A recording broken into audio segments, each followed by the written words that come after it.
there, and welcome back to the Upzone, where understanding politics is made simple. We are your two hosts. I am Tisha S. Waddell, former city council representative for the 3rd District in the city of Fayetteville, North Carolina, and Mr. Elmer Floyd, former House representative for the 43rd District in the state of North Carolina. Mr. Floyd, how goes all? I'm good, Tish. I'm good. We had a rainy day weekend at Fayetteville State University, and I enjoyed being there with them. And my creditors couldn't reach me because the volume was so high. I could hear the ring. So it was just a wonderful weekend. Fantastic. And Mr. Floyd, no reports of violence, no shootings, no, like that is, am I wrong? That's correct, right? I wouldn't say that, Tish. I think they found homicide, found a body on Plymouth Street. So I mean, Okay. so okay, so I was ready to celebrate because I know that typically we will get some sort of an alert, which happens to be kind of happening at a lot of homecomings now, where you're getting alerts of violence coming out. I was ready to celebrate. no, I thought we made it past. Fayetteville State had an alert. I think was that Thursday. I believe it They was. did have an alert, and it turned out to be a hoax. Yeah, that Thursday. So don't press the button too soon, please. Well, let me Uh, tell you, Mr. Floyd, we are all grieving in our community the loss of three of our students here in Cumberland County at E.E. Smith High School. And Mr. Floyd, I know before we made our announcements, we wanted to share some information about the homecoming services that have been planned. I'm going to pull that information up from the Fayetteville Observer directly so that we can share that with our audience. And I do want to say a couple of things as I'm pulling this up, Mr. Floyd. First, I want to remind our audience that no matter what the circumstances were around the deaths of these three young men, this is not the time to be trying to play Perry Mason and solve the case. We need to be rallying around this young lady, Diamond, in prayer, because no matter what the circumstances or situations around this accident are, there is no way for an individual to wake up out of such a severe accident, receive the information that she will receive when she comes out of this, and be okay receiving that. So I've seen a lot on social media, and I just want to tell y'all, chill out. I know everybody wants to be the first to break the story. Everybody wants to crack the case. Chill out. These are kids. We've all been kids before. Even this 21-year-old girl, she's a kid still. We've all been kids before. We've all done stuff that could have taken us up out of here. I tell my kids all the time, Mr. Floyd, it's a miracle. It's a miracle of the Most High God that I'm still alive because of some of the dumb stuff I did in my teens and 20s. So y'all chill out. Just chill out. And if you can't pray, just shut up. If you don't have something good to say in this instance, just shut up. And I mean that, like for real, for real, for real. So I'm going to share this. Thank you, Mr. Floyd, for permitting me to say that this morning. The funerals are set. Can you see my screen? yes. For the high school players killed in the Fayetteville wreck. According to the Fayetteville Observer, visitation for Trevor Jashawn Merritt, who was 17 years old, is on Thursday, October the 16th from 1 to 6 at Wiseman Mortuary.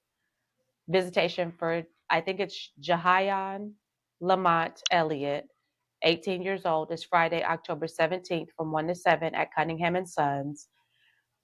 The funeral services are private for Nicholas Cole Williams, who was 17, according to his obituary.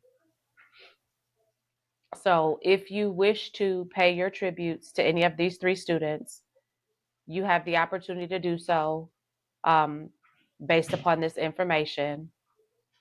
I would like to again say, if you don't have anything positive or kind to say, and if you don't have any prayers to offer up to this family, just be quiet. Mr. Floyd, is there anything that you would like to add? No, just respect the will of the family, Absolutely. and that's the key thing. When you look at homegoing services, it's a very difficult time for anyone that has lost a loved one. Absolutely. It's a Absolutely. mourning These people are time. grieving the loss, but they're grieving the loss of their children. Yes. And this is I mean, and these were seniors in high school, Mr. Floyd, and these children, when you look, think about Tanya. When Tanya was a kid and she was getting ready to graduate from high school, you had all kinds of plans for her. And even still thinking about Tanya, Mr. Floyd, I know there are still days when you think about your daughter when she crosses your mind and you wish Mhm. that you could give her a high five or write her that check for Christmas or for her birthday. And so, I mean, we got to learn how to be a little bit more empathetic and compassionate. And just because it's not our kid, don't mean it's not somebody's child. Mhm. So, Very true. Floyd, Well, I'm you really know, sorry that our community is having to deal with this. And I hope that, this has become very politicized in terms of the street, in terms of Rose Hill Road and any repairs that need to be made to Rose Hill Road. And I think that that politicization is unfortunate. Um, Again, let's just let this family grieve. well, and I think that and listen to the comments that were made by the city about the study that going to take place, you know, and there's no time frame, with the conclusion of the study. But we have said a long time is that the traffic and the traffic pattern, the volume, the speed uh, of that area is just not what you might say a normal road. But Right. there's 4 lane and the speed limit is 45 miles an hour. But one thing And that in that curve, it drops to 35. Now, in that curve, there is a warning that says 35. it is, But that doesn't mean that people heed that. And I think, Mr. Floyd, you could drop the speed limit to 15 and you're still going to have people that are going to take that road going 40, 50, 60 miles per well, hour. Tish, But if you we, put those blue lights, if you put oh them yeah, blue lights on them, I think that that's one of the things. But when you look at, I know that we haven't gotten to announcement and that, but if you look at Rose Hill Road together, yes, Rose Hill from one Road end to the to the other, other, right? it's just not conducive to handle the traffic volume that it handles on a regular basis. And these And traffic circles by my house are stupid. They well, are stupid. teach that leave it to a problem. I mean, that's $2.5 million at your end, and then I still trying to partner out. It said that end of Rose Hill Road is state. Okay, the DOT. lower Hmm. end is where I live at. It's the city. But I've Right. been trying to wrap my mind around how was Muhammad able to build that and receive that money for your sidewalks. Now wait a Well, minute. before we Now, wait, now before that's we get what into that, I'm just saying. I mean, I'm just trying to wrap my mind around that. But nevertheless, but I think that as the city begin to look at what needs to be done, most of Rose Hill Road is residential, and I just wish that it remained residential and not build a lot of apartment units, which was going to increase the traffic because we have a hearing, I think, at the 27th of this month to rezone to build an additional units on Rose Hill Road, 160. So 160 times two is about what, you letting 320 out cars? a lot of cars. Absolutely. A lot Before of we get cars. into that, because I do want us to touch on some of the things that you just mentioned in today's podcast. But before we get into that, Mr. Floyd, can you give us our announcement so that we don't forget that as we move forward into the rest of this? Let me make one announcement. Today is the first day of early voting for the general election. Today is the first day of early voting for the general election. There are 3 locations that you are permitted to go and early vote. The first one is Kiwanis Rec. The second one is um, Board of Election, Board of Elections. It was coming, Mr. Floyd. And the third one is it Cliffdale Rec? Cliffdale Rec. Yes. So Cliffdale Rec, Kiwanis Rec, and Board of Elections. Go and make sure that you vote. Mr. Floyd, before you make your announcements, I do want to say to our audience, somebody said that my bitterness was palpable in the last podcast that we did, my bitterness toward losing this election. That's a little bit laughable to me because, Mr. Floyd, I'm really not bitter. I think that you know that. I spent the first 12 hours nursing the wound of not winning or coming through the primary. After that, I was good because Well, Mr. T, Floyd, I came in on the last, I filed on the last day. I didn't say anything to anybody. Filed on the last day, spent the least amount of money, knocked on the fewest doors, ran a clean campaign, didn't do any of the mudslinging, the garbage throwing, had a blast, learned so much about running a citywide campaign, and came out pretty doggone good considering all of those factors. So I really wasn't bitter. I was disappointed in the community for not paying more attention. But I think we are permitted to be disappointed when people prove to us that they're not paying attention.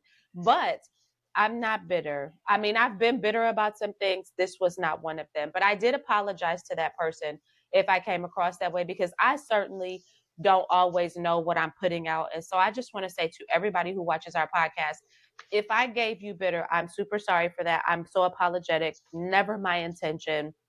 Um, I'm a, I'm a, I'm good. well, T, for you, Announcement, sir. well, let me say this. Anytime you run a race, show me one person that loses out of a field. I'm using nine, 10. Yes. The other nine, show me one that did not have a little frustration within him or herself. Right. Right. Show me, And at the end of the day, point it yeah, at the out end and of the ask them day, to be it's truthful about the fact. Okay. right. And at the end of the day, Mr. Floyd, I think more than anything in our podcast last week, the fact that I am so complex in the way that I am able to deliver what I believe is the truth. Because I sat on this podcast last week and told y'all that the lesser of two evils was somebody that you guys know that I have a very serious contention with. And not that I'm hateful toward that person or despise that person, but I feel like that person is not a good mayor. So for me to be able to deliver that information to me spoke volumes. But I guess some people see things through their own lens and it is what it is. Well, But Mr. Floyd, I want let to me make say sure this we to you, get these T. announcements in. Go Let me say ahead, this to you, sir. T. In the last election, I spent $20,000 of my Right. own money. Okay, of my own money, I think that might and be the about what we spent to state, about 20,000 in this election. and the state, when I ran, against Diane Wheatley, when the state at one, what, well, every election I put my own money in there, but the state Yeah. did not give me one dime. Okay, and you gonna criticize me, and I spent my money. My Let's be own money. realistic. Let's be realistic. And you don't think I have a right to be upset Yeah. because I'm running to help you and you didn't help me, and you're gonna tell me how I should respond? But this is an Mr. announcement, Floyd, Tisha. do you do wait, let me ask you one question because you just said something. Do you remember when they dragged Brenda McNair because she called the voters uninformed and uneducated? And they dragged her, like they dragged her up one side of the mountain and back down the other. And in the forum 2 nights ago, I think she was getting ready to point back to that, but she stopped herself and said, "Let me be careful what I say." Say But yes. when she said but when she said that, they dragged her. But the reality is, Mr. Floyd, this election cycle demonstrated to me the level of either disinformation, misinformation, It or that uneducation to this it process doesn't matter, that Tisha. permeates. Tisha, I said to you, and I would say to anyone, filling out the questionnaire and going to the form to me is a waste of time because people vote on how well I like you, not whether or not you're Amazon. Okay? Not if you're Amazon.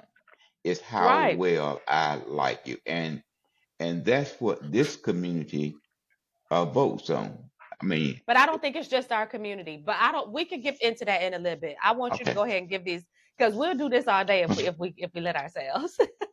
Well, I just wanted Go to ahead. let people know if you're hungry today around 11 o'clock, uh, you can drive to Grace Creek.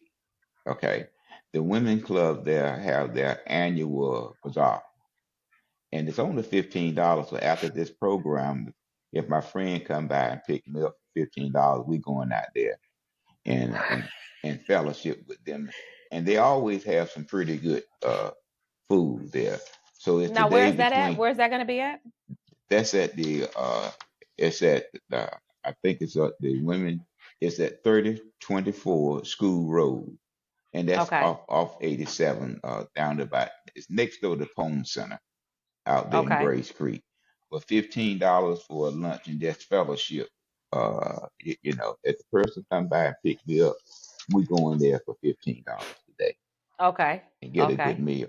The other the other announcement that we have, they have what they call Community Dignity Unity Day, and that's going to be November the 1st, and that's going to be at 2700 Murchison Road there. But if you Okay. want to participate in that, you can call Lorenzo at 910 527 1081. And the other announcement, Chief, that we have is that I think one referenced the rally that they're going to have as it relates to the I think it's No King Day, and that's going to Okay. be at the fountain at the No King rally, and that's going to be at the Cross Peak Fountain on Green Street, Okay. and and that's going to be I think it's around 10 o'clock, and then we have Okay. again we have the Dogwood Festival, you Okay. know, which start this weekend, which is going, and also those activities. I don't know about the No King rally, but I know the festivity they're gonna require that you have clear bags, and that's Okay. what most people are going Can to you do. still hear me, Mr. Floyd? Yes, Okay, because yes, my microphone just died. I just wanted to make sure you could still hear okay. me. But those Okay. are, those are the announcements. So if you have time, don't forget about the Dogwood Festival. You're hungry today, go out to the Women's Bazaar out on School Road, and for $15 there, you can get a very good meal. And the 20, I think it's the 27th of this month, there's going to be a zoning request to rezone some property on Murchison Road from residential to high density, meaning that they can be apartment units. And that's one thing that we mentioned briefly, that we need to just keep Rose Hill Road a residential instead of building Okay. well, not high rise Right. Some apartments. more apartments. Yeah, we already have four. We Right. already have four. Okay, So so the let's clean up. I got a little housekeeping from last week that I'd like to throw on the table. And then we've got several things, and I want to give you guys a glimpse of what we're going to talk about today. So we'll be talking about the forum that was hosted 2 days ago by the Chamber of Commerce. We'll be talking about a recent Martin Luther King meeting that discussed what the committee is doing with the funding that's been received. And we're also going to talk about redrawing of the districts at a state level today. So, but before we jump into that, just a little housekeeping. So here's some of the questions, Mr. Floyd. We had over probably close to 2,000 views of our podcast last week. I know that every podcast won't be a hit like that because a lot of people like high intensity information, and we're not always going to be doing that. However, let's have a quick wrap up of some of the things that were some of the consistent questions that we got back.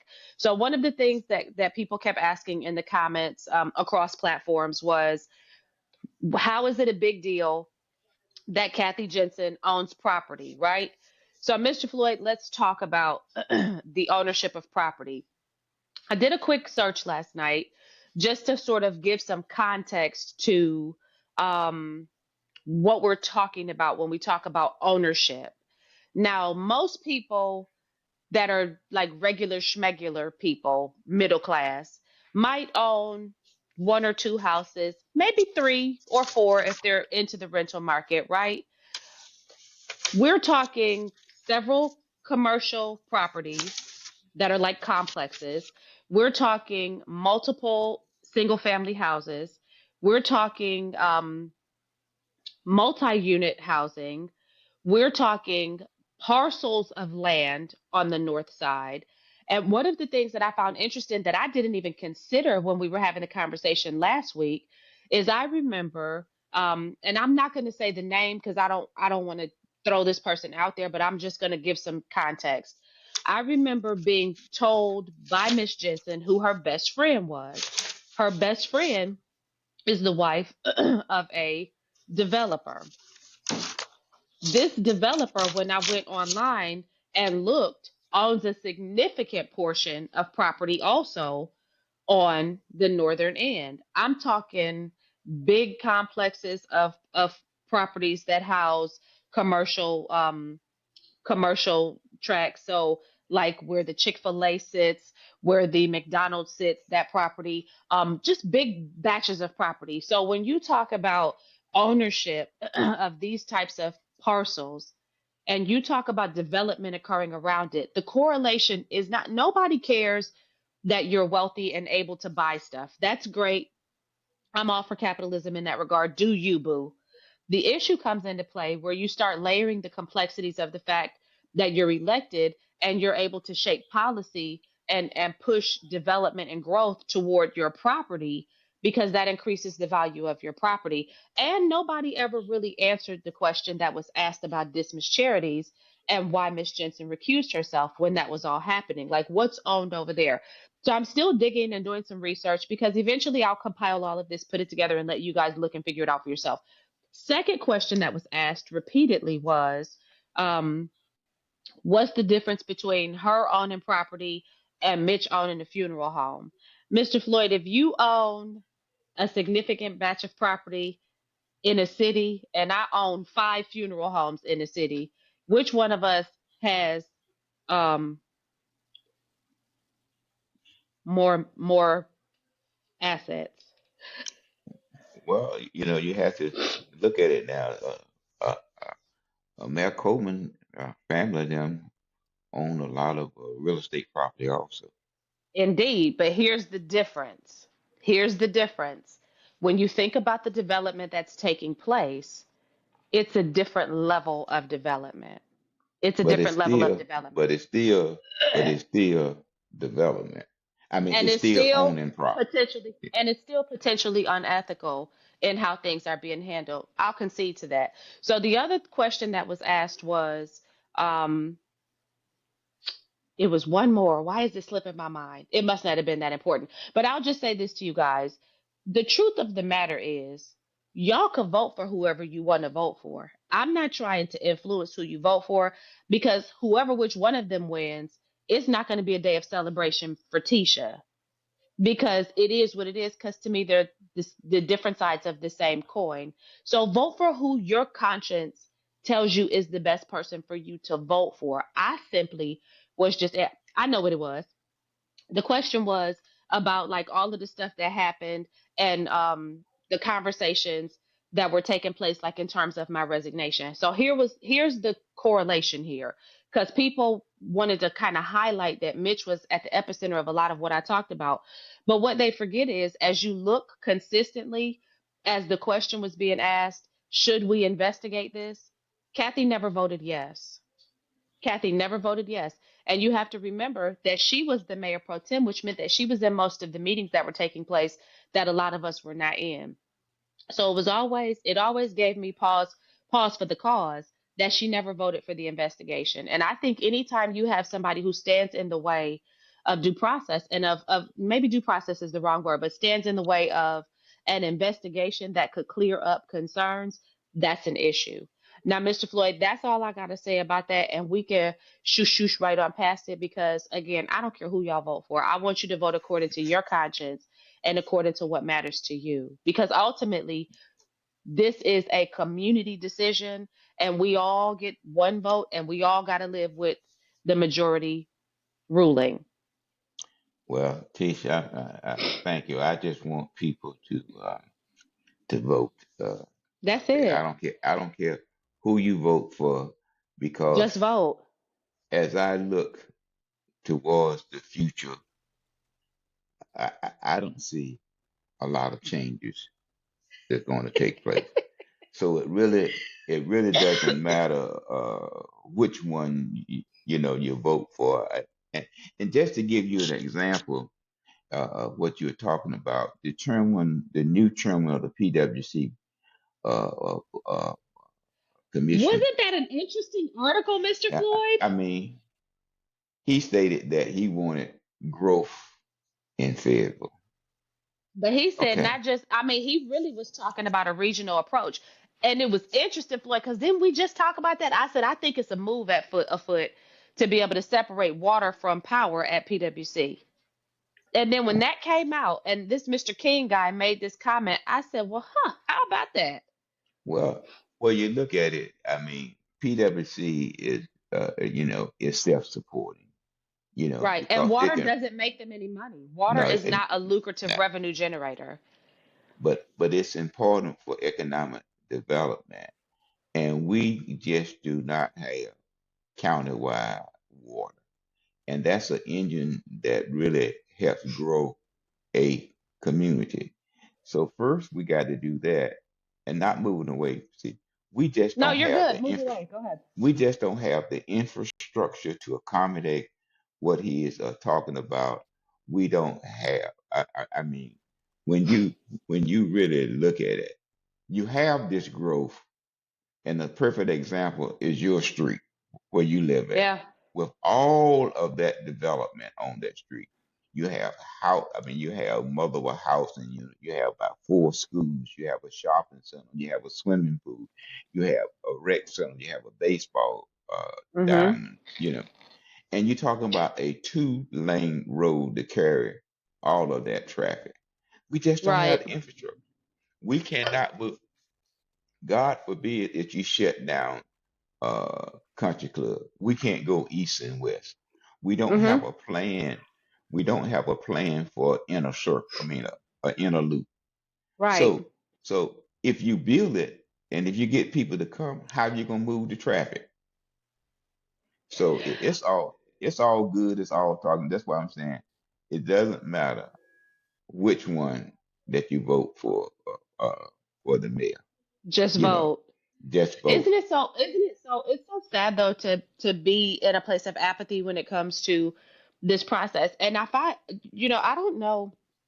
Sometimes when you're walking in obedience, you think you know what's getting ready to happen. You think you know what's coming. But then as things begin to unfold, you really don't understand the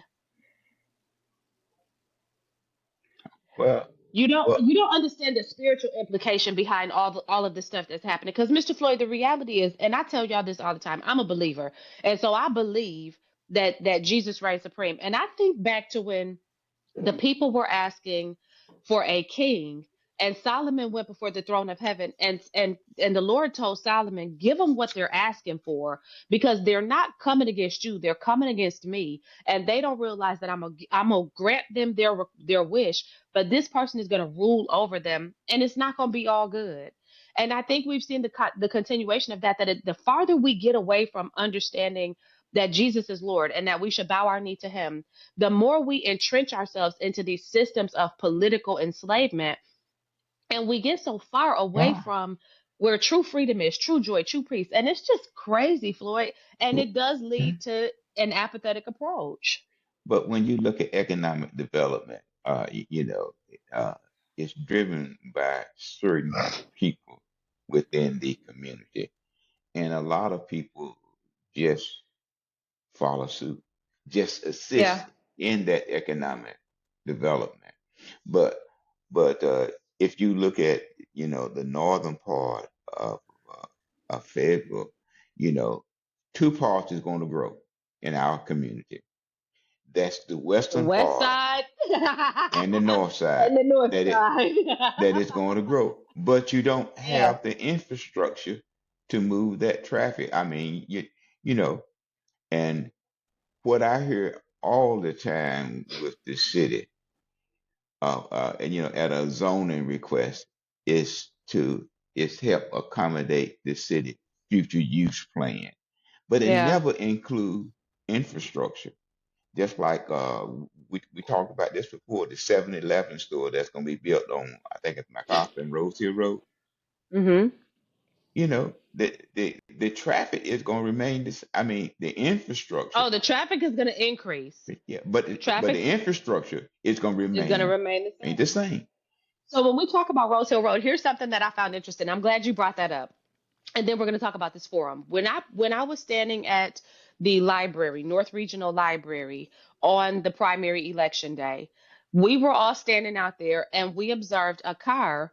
You have to be familiar with this area for this to make sense to you. But the library sits on a corner. And one side of the library sits on Rose Hill Road. The other side of the library abuts MacArthur Road. And this corner, this V, the library parking lot cuts through from Rose Hill Road to MacArthur Road. So if you wish to make a right onto MacArthur Road, sometimes the quickest route to make your right, not the most legal route or the safest route, but the quickest route is to cut through the library. So as we're standing there, we see a car come driving through. Now they've got speed bumps because they know that this happens. So we see a car come driving through, go over the speed bumps and go out. And as it's happening, somebody looks at me and says, "Are they trying to take a shortcut?" I said, "That's absolutely what they're doing." And I thought about it. I said, when they finish that 7-Eleven, this shortcut is going to be popping because it's people are going to be trying to avoid that corner, that intersection of MacArthur and Rose Hill.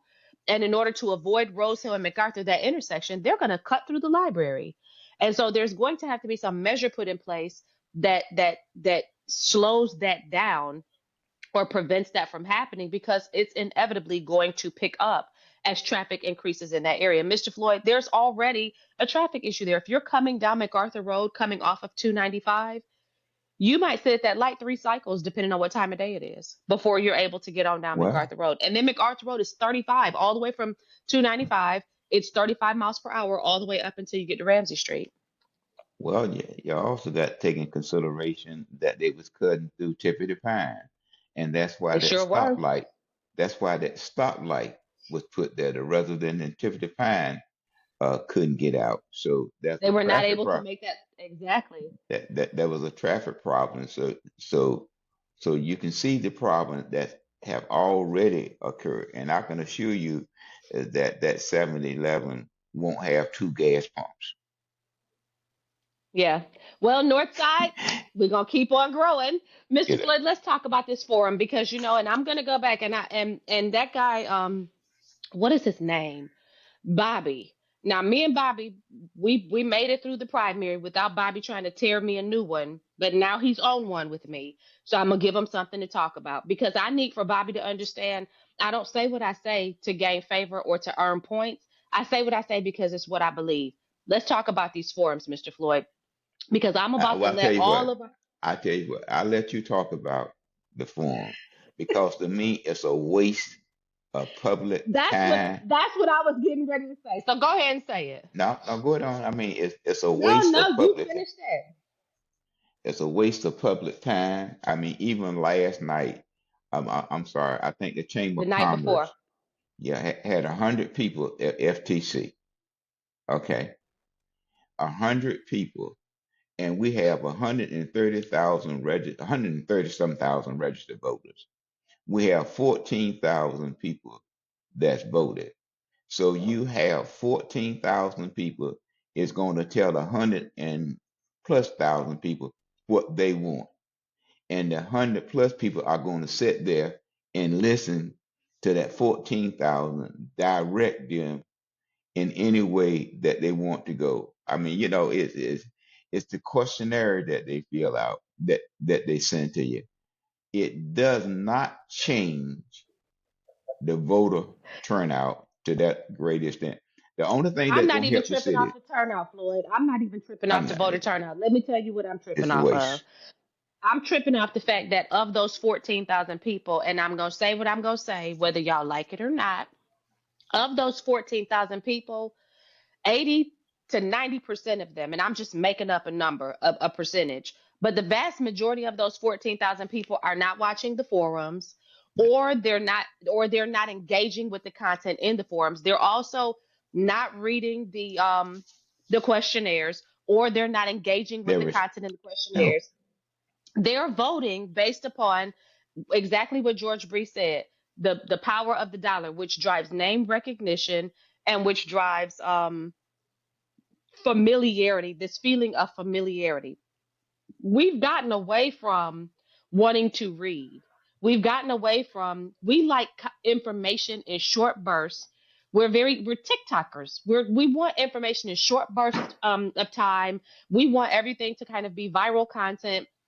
We like a good kiki or a good rowdy rambunctious moment, but we won't sit through and dissect information. And when I say we, I'm not, if you are not this person, don't own this, because I'm not this person.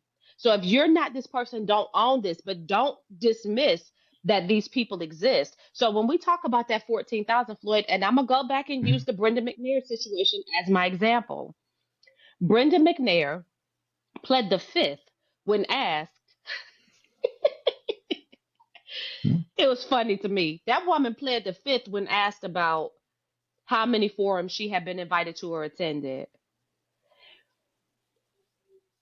Mr. Floyd, that, while comical in this moment, should be problematic for the percentage of the 14,000 voters that went out to vote for Brenda McNair as their city council representative. Because if you're not showing up, that should be indicative of something.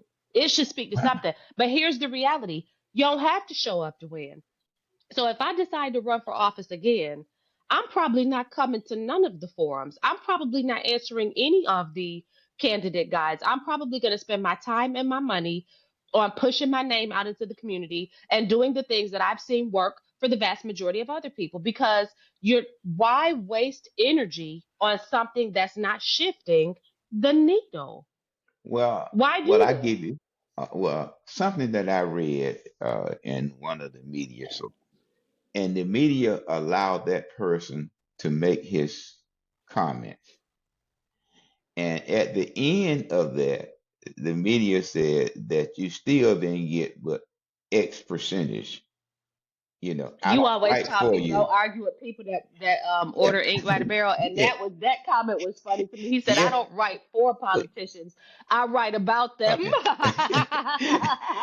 so he thought it was going to affect Yeah. some great change, and And him. Mr. Floyd, and the guy was right in what he said. And that Yeah. was Clifton Johnson. Clifton Johnson was right about what he said, because as a brand developer, I understand that anything that disparages your brand disrupts your business model. And so when you're running for office, y'all got to understand it's a business of trying to get elected.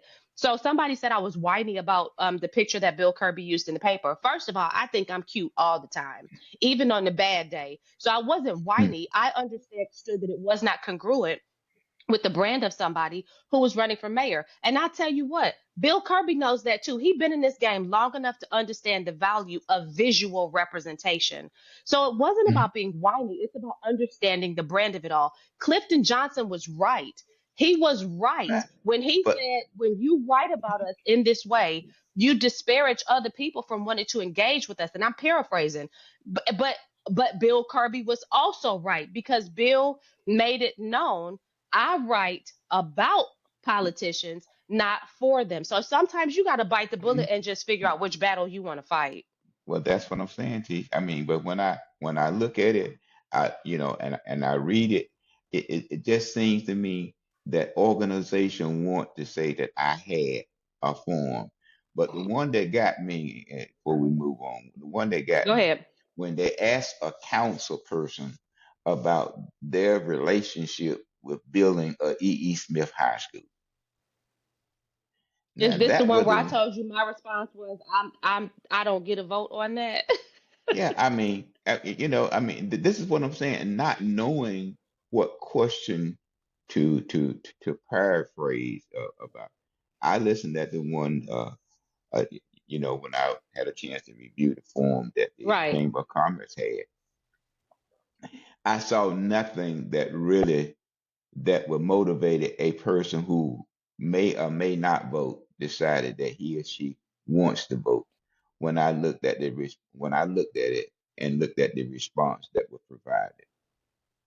Well, But anyway, let me share some notes with you guys that I took from the forum. So if you are interested and you don't want to go back and watch the 2.5 hours, the first forum that I watched was the mayoral forum.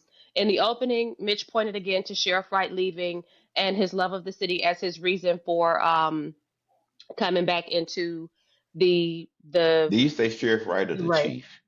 You say sheriff right or the chief of police? No, he pointed to Sheriff. He specifically Okay, said then Sheriff what Rogers, that had to which do don't with have the city nothing. of it? Exactly, What that had to do exactly, with the city of Fayetteville? So Kathy gave her reason, which was the same. Like they both gave their same generic reason, and then Kathy did speak up about. She didn't have a lot of time to get into it, but she did talk about what we talked about last week about her being selected to be in leadership at NLC. So she spoke up about that. So the question was asked about accountability. Mitch said that there, and I'm paraphrasing all this, false narratives indicating council is in the day-to-day selection of the work in terms of contractors. I think we're going to see how false or true those narratives may be in the days to come, because I think that there are some eyes that are on some documents that will prove otherwise. He pointed to the city attorney who is gone and the city manager. I've been telling y'all the city attorney leaving the city of Fayetteville is a little sus to me. And I've been pointing to a lot of this Muhammad stuff as far as that's concerned. So Mitch spoke to that. Um, he is of the opinion that the city manager should have been held accountable. Let me tell you one of the calls I got this morning. I'm not going to say from who, but I got a call this morning that there's a move afoot to fire the city manager. And I think, let me say this, Mr. Floyd, y'all know I I think have that's a a, bad decision. I think that that is okay, a bad okay, decision. okay, I'm glad to hear you say that. Now, here's what I think about that. Here's what I think about that. I think if you were going to fire the city manager, there was a time for you to try to do that before now. I think if you do that now, it looks retaliatory and it looks like you're trying to cover something up. Because here's the reality. When you talk about a contract and you talk about the execution of a contract, it is your city attorney's office who reviews and vets contracts. Your city manager just enters the city into the contract. So for you to want to hold your city manager accountable at this point, again, looks retaliatory, but that's just my position. But apparently they got somebody all lined up and they trying to move this forward. So if y'all start seeing a shakeup, just know we're letting y'all know what's what. Now, And Kathy said, go ahead. no, I mean, when you start talking about contracts, I'm sure the city manager has a buyout contract that the Oh, for citizen sure. of this community is going to Are going pay to pay for. for. But let me say this, and I was on the council when we did that, and it was me, Courtney, Yvonne, and Shakila who really made sure, because when the contract information was coming before us, we were looking at the city attorney's contract and the city manager's contract. The city attorney had all these things built in to protect if anything happened to her. Here was my thinking. I was tired. Again, y'all know I like shooting straight. I was tired of watching our city manager tap dance around information because he didn't have a contract that afforded him the luxury of being able to do what he needed to do in terms of his job. Because if he got fired, he was going to be scrambling because his contract sucked. Okay. So when it all came down to it, my motivation and the motivation I believe of the other women who came alongside me in this was, let's give him a contract that gives him the capacity to distance himself from council and manage the city. Because what I was observing was a city manager who had to tap dance and do this balancing act to keep his job versus just being able to do his job. So he's got a phenomenal contract at this point. So if he is fired, he gonna be all right. He's gonna be okay. But here's what Kathy said when it came to accountability. Kathy said the city council never saw the RFP. Let me tell you something, Mr. Floyd. Mm. RFPs are public records. Anybody can see an RFP. Now, was it that here's the question that I have. Was it that the city council was never made made aware or given the RFP, or that they just didn't read it? Because this stuff usually ends up in your CAM at some point for you to be able to look over. So I'm gonna put a question mark beside that and say, well, why did you guys not see the RFP? Now I can understand you maybe not reading the RFP in completion because that's not your lane, but you should at least be familiar and know about the RFP. She said they are rectifying all the questions. And then she hit us with the, if you do nothing, you have no problems. And she said policies have been put in place. Here's the thing, policies should have been put in place. Well, What well, come on, Steve. policies have been in place. You already had policy The in North place. Carolina general statute indicates that you are obligated to verify bonds. Policies were already in place. So this don't make me feel any better. Now, when the question about the bond attorney came up, I thought this was interesting because Mitch gives very circular answers to a lot of things, but he gave a very direct answer when it came to the question about bond attorney. Mitch said that because I think it was Bill Kirby or one of them who asked about the bond attorney. Mitch said contractor didn't receive money for the work not completed, and he gave the difference between bond counsel and bond attorney. And then when asked about the accountability issue, he said it takes 6 votes and sort of looked over at Kathy like he was with it, but she wasn't. So Kathy came back and said yes, an attorney did sign that there was a bond. That attorney is no longer with us, but the projects are getting finished. That attorney is now the Wait, city wait, wait, wait, attorney. wait, Go ahead, wait, sir. wait, wait a minute. I mean, I understand that you said that contract is getting finished. The contract for that project over by your way was 1.2 million. The new contract is 1.3 million. So there's $100,000 more to complete the project than when it started. So yes, the contract is being completed, but it is at a higher cost. Right. Yes. And Okay. and let's say this, Mr. Floyd. There has to be a conversation that's had about deflecting. At some point, there needs to be a conversation had about deflecting because, and this is what I've been saying to the people that are in office and the people that are doing the work still. Y'all got to stop thinking that it's enough for y'all to just say nothing to see here, we're wrapping it up. We want more answers, and I need for everybody to go look at the city of Fayetteville's org chart, because the city of Fayetteville's org chart tells you the hierarchy of the city of Fayetteville, and you've got the city manager, the city attorney, and their staffs at the bottom of the org chart, and then above them you've got the city council, and then above them you've got the citizens of the city of Fayetteville. We are the bosses of this organization. You owe us an explanation. So even if we don't Wow. like, and Floyd, and I'm gonna say this, and this is what I've been saying all along, even if you give us an explanation and we see that we were all wrong, great. But if you give us an explanation, you give us the opportunity to digest the information and move on. Let's talk 911 call center because I thought this was interesting. Mitch gave credit to Commissioner Deviere, who, by the way, is really spearheading the conversation about the joint 911 call center. And Floyd, you always say that it's just a fiber that Gonna connect the two centers at right. $33 million. And Mitch said that we need to not worry about who's in charge or who runs the facility. I'm gonna give him the point for this one because when I was in office and we were having this conversation, that was the breakdown. But Mitch was on the same side as Kathy when we were having this conversation because he was also worried about who was going to run the facility. Kathy believes collaboration is the way to go, 50-50 county city funding. She's different from her opponent in that the holdup is who was going to run it. Chiefs of police and fire, according to Kathy, have indicated that if we are not in charge, it is detrimental to the citizens of the city. Wait, wait, She said that. wait, wait, wait, Mhm. wait, wait. Emergency call is handled. It doesn't matter who is in charge of the center. If emergency call comes in, that person who is on whatever terminology you want to use, send that Right. emergency respond person. So what difference does it make No, no, who? I get it, Mr. Floyd, and I don't know the answer to that. You're gonna have to ask Kathy and Mitch because they were the ones answering these questions. I don't know. But I will tell you that she said that elected don't need to be in charge of time for response to calls. So I how don't you know gonna why be in she. charge?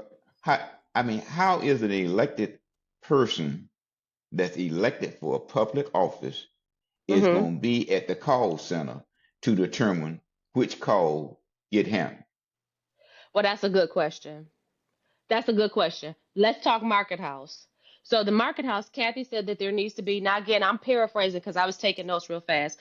That there needs to be a whole group of people telling the story. She really skirted around this, and I'm gonna tell y'all one of Kathy's weaknesses is race relations. She's really not good at it, and I think that comes from um, the sensitivity that a lot of white people feel about talking about black issues. I don't know, but and I also think it comes.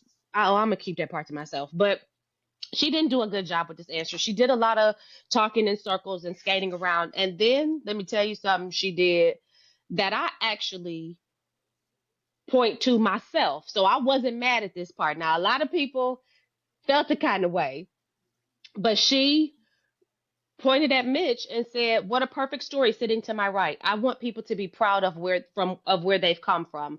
Now, it might feel a little different coming from a girl that looks like me versus a girl that looks like Kathy. A woman that looks like me saying that, it feels different. But the truth of the matter is, Kathy said something that we all need to take to heart. Mitch being in this position and working right down the street from the market house where people that looked like us were sold as chattel or as property is a testament to the resilience of people that look like us. So I'm not really mad about what she said. I think because she's bad at race relations, it sounds stanky coming out of her mouth, but it's not necessarily an awful comment. So I need for all of y'all to ease up off of her on that one. Cut her some slack. Now, again, y'all know I'm just shooting straight with you. So Mitch stated, and Mitch is smooth. He to me, his communication style is reminiscent of my own at times. He knows how to come back quickly and how to sort of gain the crowd back. He's a good public speaker. He stated that he had to see things from all points of view. I challenge that because Mitch has not always been the white people's mayor. Okay, like white people in this city have had some real issues with the way that Mitch has mayor because he's not always balanced. He said that he had to be everybody's mayor. He points back to consistency and continuity and points to federal level not wanting stories told. I thought that was a good pivot, Floyd, because we are losing federal dollars when it comes to these conversations. That was pretty much it. And then we went into the other one that was interesting to me was for District 7. There were some reports that came out. So Brenda was late. She sent a text and said, "I'm not going to be able to make it." She probably should have just left it there and just not made it. The candidates each had 4 questions. She arrived on the third question for District 7. It was a grand entrance. Floyd, did you watch it? I watched that, but I just want us, if we can move to, after Brenda to the meeting with the Martin Luther King committee. Oh, for sure. But For sure. I Did you I watch think the entrance, though? I watched the entrance, and I like the point when she said, "I take the fifth on the response," because Brenda, like most incumbents, know that they have a base and they have name recognition.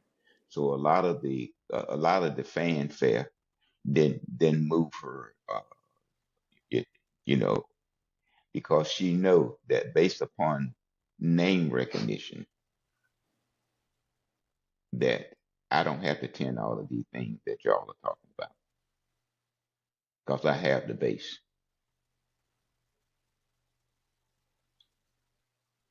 Yes.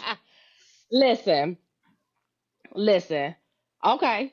And believe it or not, Mr. Floyd, I was done right there because I that was the part for me when it came to Brenda. I think Kathy Greggs did what Kathy Greggs does at these forums, and she presented herself in the way that she presents herself, moving right along. Because that was the bulk of what was interesting. I think that the incumbents, they weren't expecting the level of questions that they received at this forum. But again, I don't think it They were makes a just basic. difference because They were just basic sound. They were just basic question.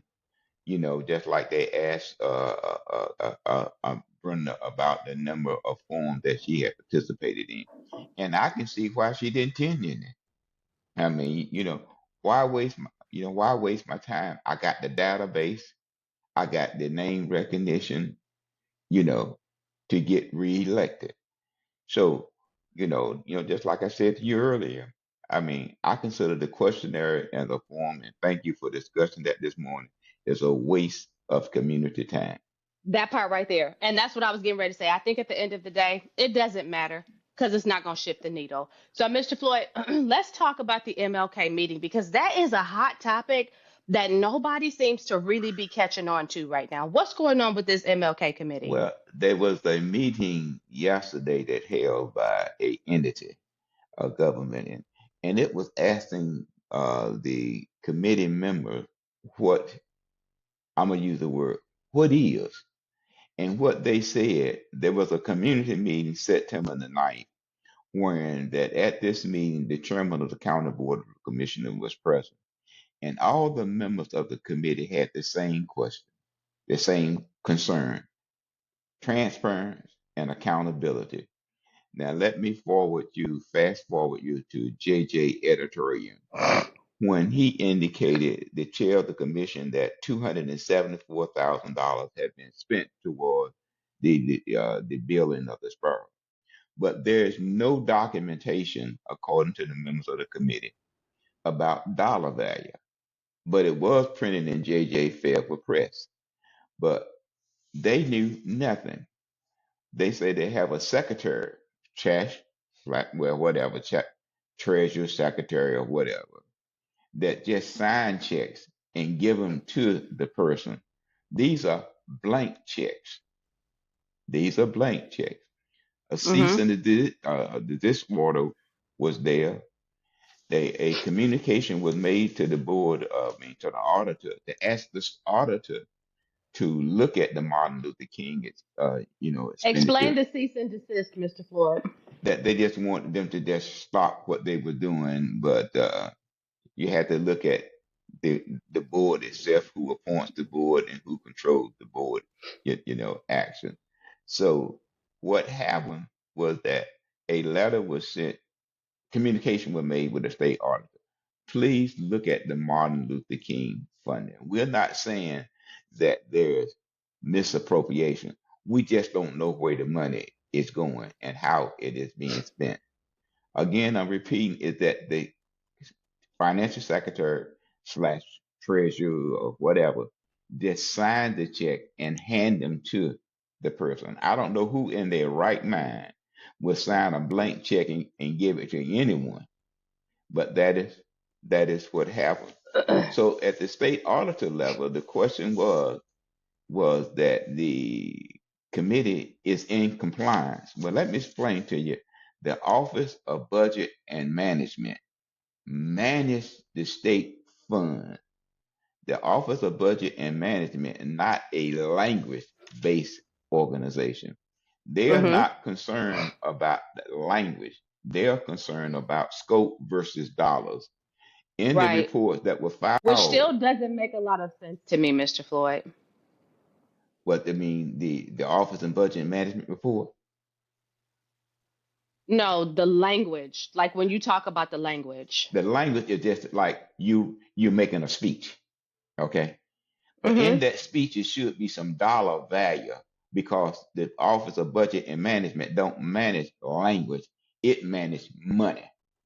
So Mm-hmm. in your language speech, you should have a dollar value in there, that in scope one that it costs 400, that it costs $50,000 to move scope one, or whatever you want to put in there. But We shouldn't there be somebody who's tracking the movement of the money? Because if I'm understanding correctly, there's $2.5 million, give or take a few dollars, in an account somewhere that an individual has unfettered access to with no accountability. Is that accurate or am I inaccurate in my well, understanding? at this particular point, I would say that there may be or may not be, but there is no way to account. Okay, And that's the that part that gives me pause for cause because these are our tax dollars. This is not just their own money. These are our tax dollars that are sitting in an account that there has to be some accountability well, for. there was a question. We were sitting down with with the attorney for the Martin Luther King Committee at McDonald's, drinking a cup of coffee. He received a text message and said the money has been moved from Lumbee National Bank to Truett Bank. And also in the meeting followed that with $26,000 on the interest made from that money, and that money was turned over to the state. Well, the concern is none of those Office of Budget and Management show that the $26,000 was ever transferred, or where is the $26,000? So Right. you're asking for that. So that meeting yesterday, hopefully, will will bring some changes and get the committee on track, because this may be, if it continue along the same line that it's going, it may be another Muhammad. Mm-hmm. And I do not think that the city wants to see another Muhammad incident. Not right now. I think you're right. Okay, so it behooves I the think you're city. right. Yeah. It behooves the city and the county to make sure that before that they start spending the money that they have appropriated, that they do what you talked about earlier, that they go back and look at the track record of the amount of money that has been spent from the state fund to get a track record about how the project will move forward. Now, they do have a committee meeting on October the 20th at the North Regional Library there. And I hope that that meeting will bring additional, When is that meeting? that's October the, I think it's October the 20th at 5:30 Okay. at the North Regional Library. Hopefully that they will receive more information. But right now the committee knows nothing. Only one person has the information, and just maybe some board of directors members may have it.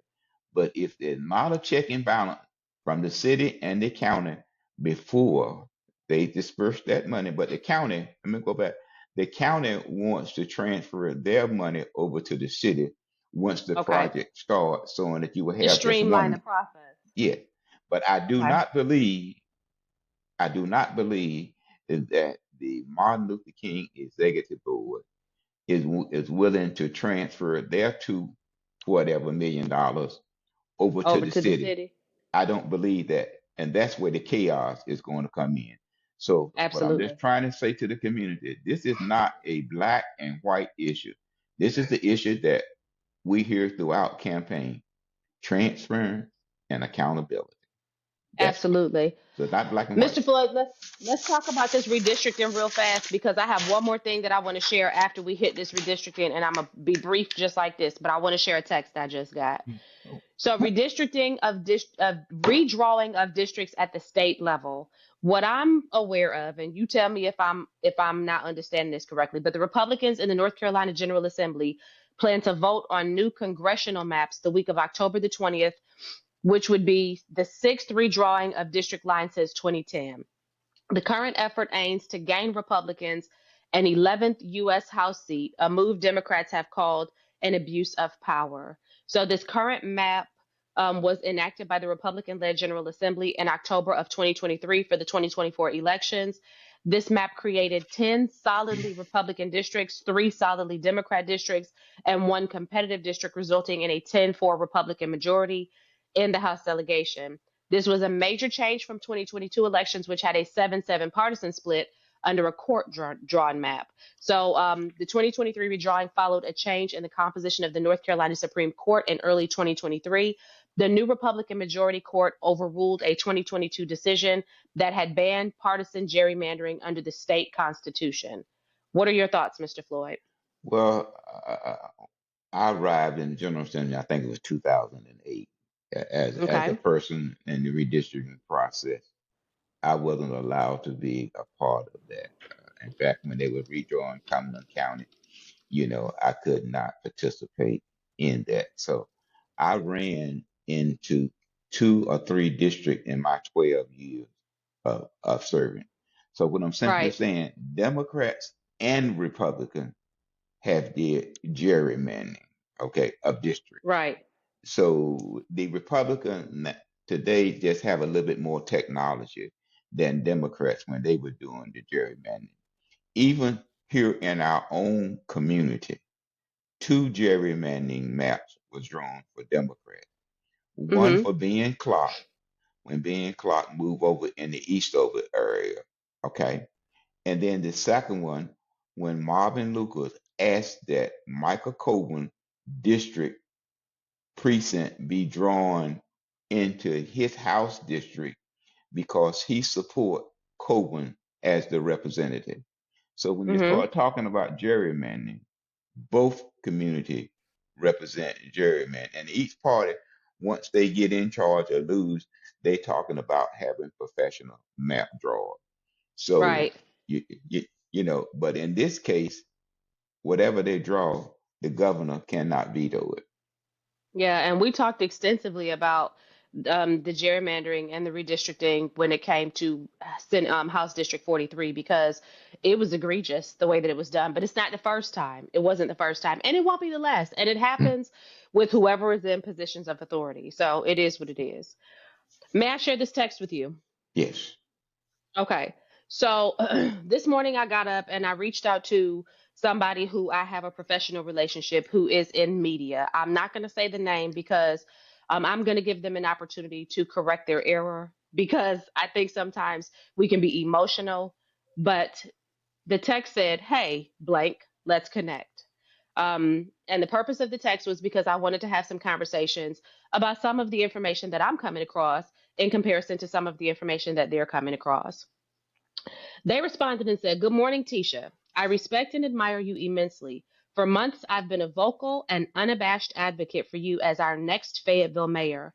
However, after learning you are throwing your support behind Mitch Colvin, I'm disappointed at the gross hypocrisy of your vision for an honest and transparent local government. This kind of political maneuver is the reason Fayetteville cannot grow and prosper and never misses an opportunity to miss an opportunity." So initially, my response was, "Well, show me where I did that." Because, Mr. Floyd, I thought I've been very clear that I am not advocating for Mitch Colvin as the mayor of the city of Fayetteville. I thought I've been super clear about that. If not, let me be clear. I'm not advocating for Mitch Colvin. I'm not advocating for Kathy Jensen. I would rather we elect the dog catcher as our next mayor. That's just me. But y'all do what y'all want to do. So my initial response was, "Show me where I did that." And then I followed up with this: "Actually, don't even bother. I'd like your opinion to stand. I'm not eager to change minds about me, especially where the knowledge is based on erroneous assumptions." So that is what it is. Oh, they responded, "Regardless, that's what's out there, big time. I'm not going to run with it unless you want to set the record straight. I surely would support the clarification." Here's my clarification: I don't like either of them as our candidate. My intention is not to vote for either of them. I'm going to walk in there, I'm Huh? going to write in my own name, and I'm going to vote for my district representative, and I'm going to keep it pushing. And whoever y'all choose as the next mayor is who y'all choose. And I'm just going to have to live with it. Well, let me say this Yes, as we exit. close. As we exit, I don't see this podcast as endorsing any candidate. Anybody. Right. As a Right. person wrote in the article in the City View, you know, I don't write for you, I write about you. So, my friend, That part right there. We don't talk for you. We talk about you. that that's that's the whole thing. See, so don't think that I'm going to talk to be your spokesperson. You're Yeah. not mine. Okay, you're not mine because, well, in other words, we're going over our time, but I just appreciate the conversation Mr. Floyd, today. you know, last week people said that they wish we would have extended our podcast. I just want you to know they really enjoyed us last week. I don't know if this week rivals that, but I'll tell you, I enjoy doing this with you. So thank you for setting aside Well, this hour on Thursdays for us to talk with our audience. well, it's something that is needed, Chief, because there is no media source that can help educate the African American community about left and right. You make your own decision. We just provide the information, uh, for you. So again, voting start today. Pick and choose the date and time that you want to vote. And if you don't vote, please do me a favor here. Just shut your mouth up. There's no justice apart from righteousness. Justice is only found in righteousness, and righteousness is found at the foot of the cross, where Jesus bled and died for each of us, and where he rose again to display ultimate victory over Satan in all of this. So at the end of the day, y'all do what y'all want to do with this political stuff. I will probably never be the candidate of choice for people who think that we are supposed to be politically correct, because there's no correct in political. I'm just Tisha Floyd. And Huh? like you always say, the dog that'll bring a bone will carry a bone. Thank you for So closing me out. I love you guys. I love Have you a guys. wonderful week. Yeah, and let's play this outro and let's get on out of here. I don't know how to play it.